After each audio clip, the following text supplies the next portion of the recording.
In the previous video, I created a framework for constructing a basic Google Sheets gradebook using a series of functions and techniques. Ultimately, my goal is to provide you the tools that you can use to imagine and create your own unique gradebook.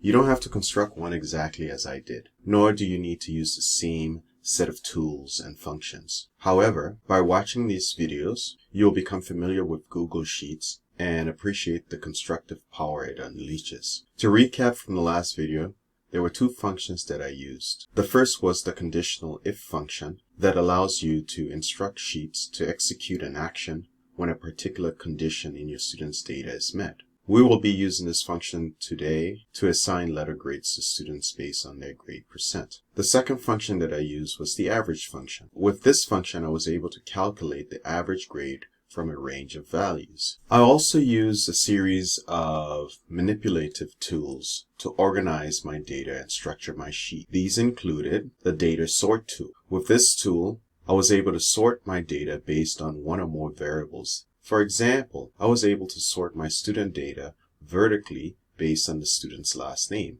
This is a valuable tool for arranging your data in alphabetical order. The copy-paste tool allows you to duplicate formula from one cell without duplicating the cell's values. This tool can speed up your workflow because it automatically replaces the reference cells based on relative row and column indices. When copying a formula, I also showed you how to keep your reference cells in the copied formula static versus variable. In addition, I showed you how to make a static heading. I also showed you how to move columns and how to insert new rows or columns. I showed you how to round data values up. I showed you how to calculate weighted averages. And I showed you how to adjust your column width. In this video, I will focus exclusively on how to code the conditional if statement that allows Sheet to automatically determine your student's letter grade. With this in mind, let's get to it. So the last thing we're going to do is just have Google Sheets automatically assign a letter grade. Insert one to the left. All these students are doing so well. I want to have some students that have some bad grades. Let me mess up some of the grades here.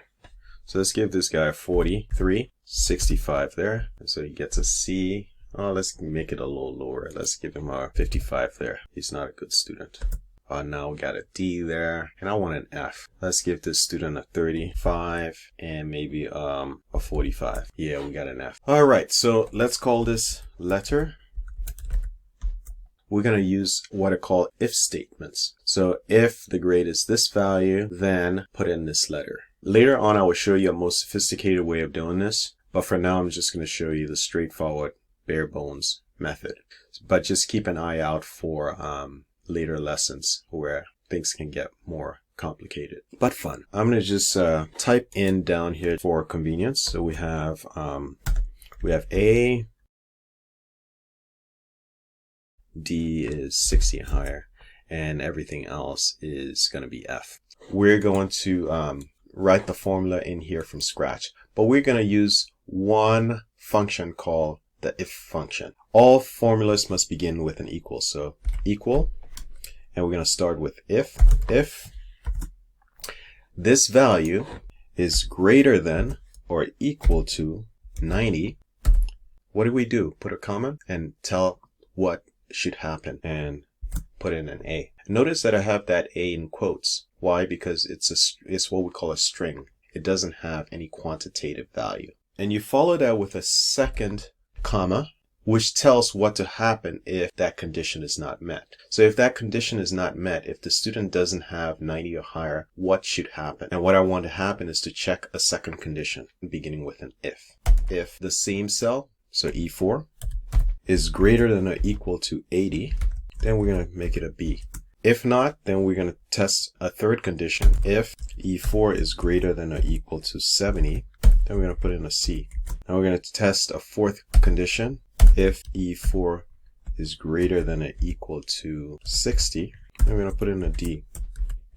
And we only need to test 4 conditions. Everything else is going to be an F. Otherwise, put in an F. So the very last condition should be followed by a comma and then the last alternative. And then hit return. So this student got a B. And now we can just copy this, Command C, and let's also paste it in the average. So we're just going to paste it all the way down here.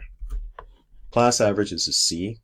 The student got a B, a C, a B, B, D, B, D, B, B, B.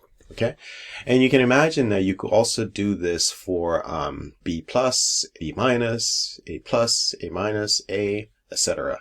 It will just require more coding. So that's what we have. I can delete this now. Don't need that. Yeah, I think that's it.